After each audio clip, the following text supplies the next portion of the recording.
ಇವತ್ತಿನ ಟಾಪಿಕ್ ಏನು ಅಂತಂದ್ರೆ ಒಂದು ತುಂಬಾ ಇಂಟ್ರೆಸ್ಟಿಂಗ್ ಟಾಪಿಕ್ ಅನ್ನ ತಗೊಂಡ್ಬಂದಿದ್ದೀನಿ. ಅದೇನಂತಂದ್ರೆ ಭೂಮಿ ಸುತ್ತೋದು, ಅಂದ್ರೆ ಭೂಮಿ ತಿರುಗ್ತಾ ಇರೋದನ್ನ ನಿಲ್ಸಿದ್ರೆ ಏನು ಈ ಭೂಮಿ ಮೇಲೆ ನಾವೇನಿದೀವಲ್ಲ, ಸೊ ಇದ್ರ ಮೇಲೆ ಯಾವ ತರ ಇಂಪ್ಯಾಕ್ಟ್ ಆಗುತ್ತೆ, ಯಾವ ತರ ಪ್ರಭಾವ ಬೀರುತ್ತೆ, ಎಷ್ಟೆಲ್ಲ ವಿಧ್ವಂಸಗಳು ಸೃಷ್ಟಿ ಆಗ್ತವೆ.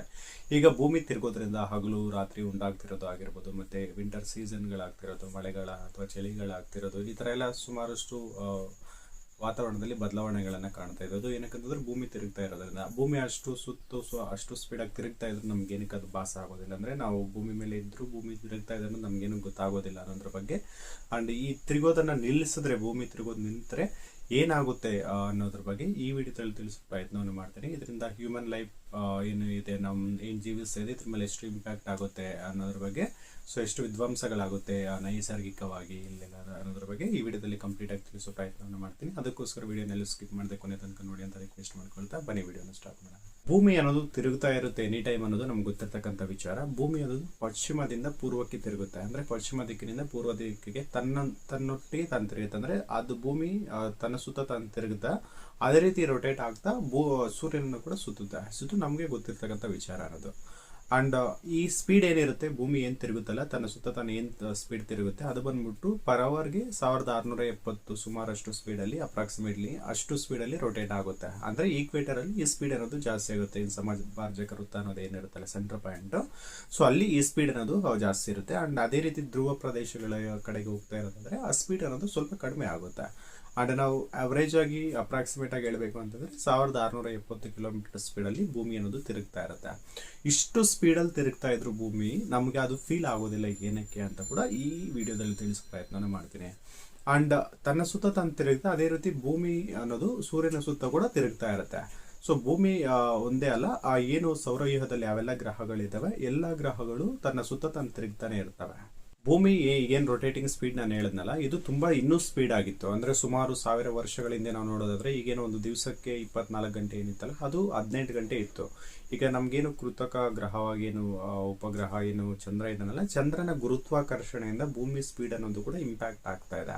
ಸೊ ಇದಕ್ಕೂ ಬಿಫೋರ್ ಏನು ಸುಮಾರು 1000 ವರ್ಷಗಳ ಹಿಂದೆ 18 ಅವರ್ ಇತ್ತು. ಈಗ ಒಂದ್ ದಿವಸಕ್ಕೆ ಒಂದು ರೊಟೇಟ್ ಆಗೋದಕ್ಕೆ, ಒಂದು ಸುತ್ತಾಗೋದಕ್ಕೆ ಈಗ 24 ಗಂಟೆ ಆಗಿದೆ. ಇನ್ನು ಸುಮಾರು 1000 ಗಟ್ಟಲೆ ವರ್ಷಗಳಾದ್ಮೇಲೆ ಸೊ ಇದು ಇನ್ನೂ ಜಾಸ್ತಿ ಆಗೋ ಚಾನ್ಸಸ್ ಇರುತ್ತೆ ಗುರುತ್ವಾಕರ್ಷಣೆಯಿಂದ ಅಂತಾನು ಹೇಳ್ಬೋದು. ಅಂಡ್ ಈ ಸೂರ್ಯನ ಗುರುತ್ವಾಕರ್ಷಣೆ ಸೊ ನಮ್ಮ ಭೂಮಿ ಮೇಲೆ ಕೂಡ ಪ್ರಭಾವ ಬೀರುತ್ತೆ.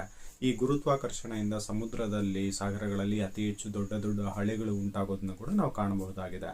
ಭೂಮಿ 1670 ಕಿಲೋಮೀಟರ್ ಸ್ಪೀಡ್ ಅಲ್ಲಿ ತಿರುಗ್ತಾ ಇದ್ರು, ನಮ್ಗೇನಕ್ಕೆ ಅದು ಫೀಲ್ ಆಗ್ತಾ ಇಲ್ಲ ಅಂತ ಹೇಳೋದಾದ್ರೆ, ಸೊ ಅದಕ್ಕೆ ಆನ್ಸರ್ ಬಂದ್ಬಿಟ್ಟು ಈಗ ಭೂಮಿ ಏನ್ ತಿರುಗುತ್ತೆ, ಭೂಮಿ ಜೊತೆಗೆ ಈ ವಾತಾವರಣ ಕೂಡ ತಿರುಗುತ್ತೆ. ಸೊ ಅದಕ್ಕೋಸ್ಕರ ನಮ್ಗೆ ಅದು ಗೊತ್ತಾಗೋದಿಲ್ಲ. ಸೊ ಭೂಮಿ ಒಂದೇ ತಿರುಗ್ತಾ ಇದ್ರೆ ನಮ್ಗೆ ಗೊತ್ತಾಗ್ತಾ ಇತ್ತು, ಭೂಮಿ ಜೊತೆಗೆ ಭೂಮಿ ಮೇಲೆ ಇರ್ತಕ್ಕಂಥ ಅಟ್ಮಾಸ್ಫಿಯರ್ ರೊಟೇಟ್ ಆಗೋದ್ರಿಂದ ಸೊ ಅದು ನಮ್ಗೆ ಗೊತ್ತಾಗೋದಿಲ್ಲ ಅಂತಾನೆ ಹೇಳ್ಬೋದು. ಇನ್ನು ನಿಮ್ಗೆ ಈಸಿಯಾಗಿ ಎಕ್ಸಾಂಪಲ್ ಕೊಡಬೇಕು ಅಂತಂದ್ರೆ, ಫಾರ್ ಎಕ್ಸಾಂಪಲ್ ಈಗ ಒಂದ್ 2 ಟ್ರೈನ್ ಇದಾವೆ ಅನ್ಕೊಳ್ಳಿ. 2 ಟ್ರೈನ್ ಅಲ್ಲಿ ನೀವು ಕಿಟಕಿ ಹತ್ರ ಕೂತ್ಕೊಂಡಿದ್ದೀರಾ, ಆ ಕಡೆನೂ ಒಂದು ಕಿಟಕಿ ನಿಮ್ಗೆ ನೇರವಾಗಿದೆ. 2 ಟ್ರೈನು ಸೇಮ್ ಸ್ಪೀಡ್ ಅಲ್ಲಿ ಹೋಗ್ತಾ ಇದಾವೆ ಅಂದಾಗ ನಿಮ್ಗೆ ಆ ಟ್ರೈನ್ ಮೂವ್ ಆಗೋ ತರ ನಿಮ್ಗೆ ಫೀಲ್ ಆಗೋದಿಲ್ಲ. ಅಕಸ್ಮಾತ್ ಒಂದು ಟ್ರೈನ್ ಹೆಚ್ಚು ಕಮ್ಮಿ ಹೋಗ್ಬೇಕಾದ್ರೆ ನಿಮ್ಗೆ ಫೀಲ್ ಆಗುತ್ತೆ. ಅಕಸ್ಮಾತ್ ನೀವೇನಾದ್ರೂ ಭೂಮಿ ಸಡನ್ ಆಗಿ ಸ್ಟಾಪ್ ಆಯ್ತು ರೊಟೇಟಿಂಗ್ ಅನ್ನೋದಾದ್ರೆ, ಈಗ ಫಾರ್ ಎಕ್ಸಾಂಪಲ್ ಒಂದು 60 ಕಿಲೋಮೀಟರ್ ಸ್ಪೀಡ್ ಅಲ್ಲಿ ಹೋಗ್ತಾ ಇರೋ ಬಸ್ ಏನಾದ್ರು ಸಡನ್ ಆಗಿ ಸ್ಟಾಪ್ ಆಗಿದ್ರೆ ಏನಾಗುತ್ತೆ, ನಾವು ಮುಂದ್ಗಡೆ ಹೋಗ್ತೀವಿ.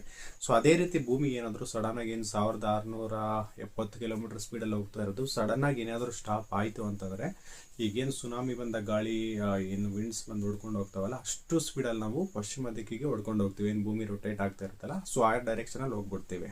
ಅಂಡ್ ಅದಕ್ಕೆ ಈಗ ಭೂಮಿ ಜೊತೆಗೆ ಈ ವಾತಾವರಣ ಕೂಡ, ಅಂದ್ರೆ ಈ ಭೂಮಿಯಿಂದ ಸುಮಾರು 36,000 ಕಿಲೋಮೀಟರ್ ಗಟ್ಟೆಗಿನ ವಾತಾವರಣ ಕೂಡ ರೊಟೇಟ್ ಆಗ್ತಾ ಇರುತ್ತೆ. ಸೊ ನಾವು ವಾತಾವರಣದಲ್ಲಿ ಇರೋದ್ರಿಂದ ಅದ್ರ ಜೊತೆಗೆ ನಾವು ತಿರುಗ್ತಾ ಇರೋದ್ರಿಂದ ಅದು ಗೊತ್ತಾಗೋದಿಲ್ಲ. ಸೊ ಅದಕ್ಕೋಸ್ಕರ ಈ ಭೂಮಿ ತಿರುಗೋದು ನಮಗೆ ಫೀಲ್ ಆಗೋದಿಲ್ಲ. ಭೂಮಿ ಅನ್ನೋದು ಬಂದ್ಬಿಟ್ಟು ಎನಿ ಟೈಮ್ ಕಾನ್ಸ್ಟೆಂಟ್ ಸ್ಪೀಡ್ ಅಲ್ಲೇ ತಿರುಗ್ತಾ ಇರುತ್ತೆ. ಆ ತರ ಏನಾದ್ರು ವೇರಿಯೇಷನ್ ಆಗ್ತಾ ಇದ್ರೆ ನಮಗೆ ಗೊತ್ತಾಗ್ತಾ ಇತ್ತು, ಫೀಲ್ ಆಗ್ತಾ ಇತ್ತು. ಬಟ್ ಆ ತರ ಎನಿ ಟೈಮ್ ಕಾನ್ಸ್ಟೆಂಟ್ ಸ್ಪೀಡ್ ಅಲ್ಲೇ ತಿರುಗ್ತಾ ಇರುತ್ತೆ. ಅಂಡ್ ನಿಮ್ಗೆ ಇನ್ನೂ ಒಂದು ಡೌಟ್ ಬರ್ಬೋದು, ಈ ಭೂಮಿ ಸುತ್ತೋದು ಏನಕ್ಕೆ ಅದು ನಿಲ್ಸಿಲ್ಲ, ಏನಕ್ಕೆ ಆ ತರ ನಿಂತು ಹೋಗಿಲ್ಲ, ಭೂಮಿ ಎನಿ ಟೈಮ್ ತಿರುಗ್ತಾನೆ ಇರುತ್ತೆ ಕಾನ್ಸ್ಟೆಂಟ್ ಆಗಿ ಅಂತ. ಈಗ ಫಾರ್ ಎಕ್ಸಾಂಪಲ್ ಈಗ ನಾವು ಎಕ್ಸಾಂಪಲ್ ಹೇಳ್ಬೇಕು ಅಂತಂದ್ರೆ, ಈಗ ಭೂಮಿ ಮೇಲೆ ನಾವು ಒಂದು ಕಾಯಿನನ್ನ ಹಿಂಗೆ ರೊಟೇಟ್ ಮಾಡಿಬಿಟ್ಟಾಗ ಅದು ಟರ್ನ್ ಅಂತ ತಿರುಗ್ಬಿಟ್ಟು ಸ್ವಲ್ಪ ಸಮಯ ನಂತರ ಬಿದ್ದೋಗುತ್ತೆ. ಯಾಕಂತಂದ್ರೆ ನಮ್ಮ ಭೂಮಿ ಮೇಲೆ ಗಾಳಿ ಅನ್ನೋದಿದೆ, ಆ ಫ್ರಿಕ್ಷನ್ ರೀಸನ್ ಇಂದ ಸೊ ಆ ತರ ಸ್ಟಾಪ್ ಆಗಿ ಅದು ಬಿದ್ದೋಗುತ್ತೆ. ಬಟ್ ಸೌರಮಂಡಲದಲ್ಲಿ ಏನ್ ಭೂಮಿ ಮತ್ತೆ ಗ್ರಹಗಳಿರ್ತಾವಲ್ಲ, ಅಲ್ಲಿ ಯಾವುದೇ ರೀತಿಯಾದ ಗಾಳಿ ಅನ್ನೋದು ಇರೋದಿಲ್ಲ, ಅದು ಫುಲ್ ವಾಕ್ಯೂಮ್ ಇರುತ್ತೆ. ಸೊ ಅದಕ್ಕೋಸ್ಕರ ಅದು ಎನಿ ಟೈಮ್ ಭೂಮಿ ಅನ್ನೋದು ತಿರುಗ್ತಾನೆ ಇರುತ್ತೆ ಅಂತಾನೆ ಹೇಳ್ಬೋದು. ಈಗ ಭೂಮಿ ಏನಾದ್ರು ರೊಟೇಟ್ ಏನು ಈಗ ಸುತ್ತಾ ಇದೆಯಲ್ಲ, ಭೂಮಿ ರೊಟೇಟ್ ಆಗ್ತಾ ಇರೋದು ಸ್ಟಾಪ್ ಆದರೆ ಏನಾಗುತ್ತೆ ಅನ್ನೋದನ್ನ ಡಿಸ್ಕಸ್ ಮಾಡೋಣ. ಇಫ್ ಇನ್ ಕೇಸ್ ಭೂಮಿ ಏನಾದರೂ ಸ್ಟಾಪ್ ಆಯಿತು ಅಂತಂದರೆ, ಈಗ ಸಡನ್ ಆಗಿ ರೊಟೇಟ್ ಆಗ್ತಾರೆ ಭೂಮಿ ಸ್ಟಾಪ್ ಆಗೋಯ್ತು ಅಂತಂದರೆ, ಈಗೇನು ಸಡನ್ ಆಗಿ ಹೋಗ್ತಾರೆ ಬಸ್, ಸಡನ್ ಆಗಿ ಬ್ರೇಕ್ ಹೊಡೆದ್ರೆ ಯಾವ ಥರ ಇಂಪ್ಯಾಕ್ಟ್ ಆಗುತ್ತೆ, ನಾವೇನು ಮುಂದೆ ಹೋಗ್ತೀವಲ್ಲ ಆ ಥರ ನಾವು ಫುಲ್ಲು ಫ್ಲೋ ಅಲ್ಲಿ ಹೊಡ್ಕೊಂಡು ಹೋಗ್ಬಿಡ್ತೀವಿ, ಅಂದರೆ ಪಶ್ಚಿಮ ದಿಕ್ಕಿಗೆ ತೂರಾಡ್ಕೊಂಡು ಹೋಗ್ತೀವಿ, ಅಷ್ಟು ಸ್ಪೀಡ್ ಇರುತ್ತೆ. ಅದಾದಮೇಲೆ ಈಗೇನು 24 hours ಪರ್ ಡೇ ಏನಿರುತ್ತೆ, ಸೊ ಅರ್ಧ 12 ಗಂಟೆ ರಾತ್ರಿ, 12 ಗಂಟೆ ಹಗಲು ಅನ್ನೋದು. ಸೊ ಒಂದು ಸೈಡ್ ಭೂಮಿ ಒಂದು ಸೈಡ್ ಅನ್ನೋದು 6 ತಿಂಗಳು ಅನ್ನೋದು ಹಗಲೇ ಇರುತ್ತೆ, ಇನ್ನು 6 ತಿಂಗಳು ಅನ್ನೋದು ರಾತ್ರಿನೇ ಇರುತ್ತೆ. ಏನಕ್ಕಿದು 6 ತಿಂಗಳ ರಾತ್ರಿ ಹಗಲು ಅಂತಂದ್ರೆ, ಭೂಮಿ ತನ್ನ ಸುತ್ತ ತಾನು ಸುತ್ತೋದಲ್ಲದೆ ಸೂರ್ಯನ ಕೂಡ ಸುತ್ತಾ ಇರುತ್ತೆ ಅಂತ ಹೇಳಿದ್ರೆ, ಸೊ ಅವಾಗ ಸೂರ್ಯನ ಸುತ್ತಬೇಕಾದ್ರೆ ಸೂರ್ಯನು ಸುತ್ತಾ ಇರ್ತಾನೆ ಅಂತ ಏನು ಹೇಳಿದ್ನಲ್ಲ, ಸೊ ಅವಾಗ ಒಂದು ವರ್ಷಕ್ಕೆ ಒಂದು ರೌಂಡ್ ಆಗೋದ್ರಿಂದ ಸೊ ಅದೇನಾಗುತ್ತೆ ಅಂದ್ರೆ 6 ತಿಂಗಳು ಒಂದು ಕಡೆಗೆ ನಿಮ್ಗೆ ಹಗಲಿರುತ್ತೆ, ಇನ್ನೊಂದು 6 ತಿಂಗಳು ಅನ್ನೋದು ರಾತ್ರಿ ಇರುತ್ತೆ. ಸೊ 6 ತಿಂಗಳು ಹಗಲೇ ಇದೆ ಅಂತಂದ್ರೆ ಆ ಕಡೆ ಹೆವಿ ಟೆಂಪರೇಚರ್ ಅನ್ನೋದು ಇರುತ್ತೆ, ಮೋರ್ ದೆನ್ 100°C ಇರೋ ಚಾನ್ಸಸ್ ಕೂಡ ಇರುತ್ತೆ ಹಗಲಿರೋ ಕಡೆಗೆ.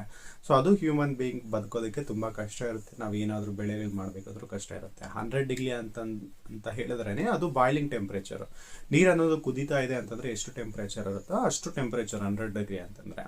ಇನ್ನು ಏನ್ ರಾತ್ರಿ ಇರೋ ಕಡೆಗಾದ್ರೆ ಹೆವಿ ಮೈನಸ್ ಟೆಂಪರೇಚರ್ಗೆ ಹೋಗೋ ಚಾನ್ಸಸ್ಗಳು ಇರ್ತವೆ, ಅಲ್ಲಿ ಕೂಡ ಬದುಕುಳಿಯೋದು ತುಂಬಾ ಕಮ್ಮಿ ಆಗಿರ್ತದೆ. ಏನು ಈಗ ಧ್ರುವಗಳಲ್ಲಿ ಭೂಮಿ ಧ್ರುವ ಪ್ರದೇಶ ಏನಿದೆ ಎಷ್ಟು ಮಂಜುಗಡ್ಡೆ ತರ, ಸೊ ಆ ತರ ಆಗೋ ಚಾನ್ಸಸ್ ಕೂಡ ಇರ್ತದೆ. ಇನ್ನು ನಮ್ಮ ವಿಚಾರಕ್ಕೆ ಬರೋದಾದ್ರೆ, ನಮ್ಮ ಹ್ಯೂಮನ್ ಬಾಡಿ ಅನ್ನೋದು ಈಗ ಮೆಂಟಲಿ ಫಿಸಿಕಲಿ ಆಗಿರ್ಬೋದು ನಮಗೆ ಒಂದು ಫಿಕ್ಸ್ ಆಗಿರುತ್ತೆ. ಹಗಲು ಅನ್ನೋದು ಬಂದ್ಬಿಟ್ಟು ನಾವು ಕೆಲಸ ಕಾರ್ಯಗಳನ್ನು ಮಾಡೋದು, ರಾತ್ರಿ ಅನ್ನೋದು ನಿದ್ದೆ ಮಾಡೋದು, ಈ ಥರ ಮೆಂಟಲಿ ಆಗಿ ಇದು ಫಿಕ್ಸ್ ಆಗೋಗಿರುತ್ತೆ.